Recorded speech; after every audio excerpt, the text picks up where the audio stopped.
నా పేరు నిర్మల అండి. మా హస్బెండ్ పేరు సాంబశివరావు. మేము రిటైర్ అవ్వంగానే ఫస్ట్ ట్రిప్పు మీది కర్ణాటక వేశారండి 2019లో.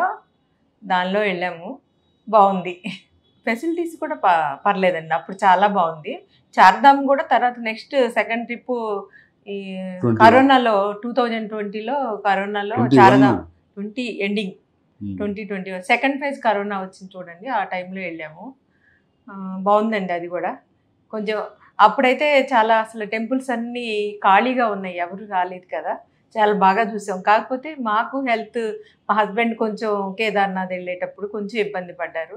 అయినా కూడా హాస్పిటల్స్ అయ్యి అంత రిమోట్ ఏరియాలో కూడా మీ వాళ్ళు అదే ఆఫీస్ స్టాఫ్ చక్కగా హాస్పిటల్‌కి తీసుకెళ్లారు మమ్మల్ని. బానే ఉందండి.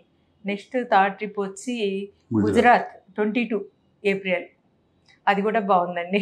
చాలా మంది ఉన్నప్పుడు ఏంటంటే కొంచెం గుంపుగా ఉంటున్నారు. వెనకమాల వాళ్ళు చూసారా లేదా, వచ్చారా లేదా అనేది కూడా కొంచెం గమనించట్లేదు. కానీ దీనిలో ఏంటంటే దర్శనం అయ్యేటట్టు చూస్తున్నారు. దర్శనానికి ముందే ఏదన్నా అరేంజ్ చేయటం అది చేస్తున్నారు. అదొకటి బాగుందమ్మా. ఇది మాకు 4వ ట్రిప్ అండి మీ ట్రావెల్స్లో, టూర్స్ అండ్ ట్రావెల్స్లో. మేము మొట్టమొదట ఇది మన కర్ణాటక ట్రిప్కి వెళ్ళాము. అక్కడ ట్రిప్ చాలా ఎంజాయ్మెంట్గా ఉంది. అన్ని దగ్గరుండి మీ కుర్రాళ్ళు అసిస్టెన్స్ అది చాలా బాగుంది. నెక్స్ట్ వచ్చేవరకు చార్ధామ్ వెళ్ళాం. ట్రిప్ బాగుంది. కానీ ఆ ట్రిప్లో మేడం అసలు ఎంత ప్రశాంతంగా ఉందంటే టెంపుల్స్ ఎవ్వరూ లేరు.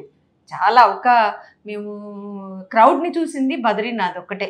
ఆల్మోస్ట్ అన్ని టెంపుల్స్ కూడా ఖాళీగా ఉన్నాయి. నేను ఏ ట్రిప్లో అంత ఎంజాయ్ చేయలేదు మేడం యాక్చువల్గా.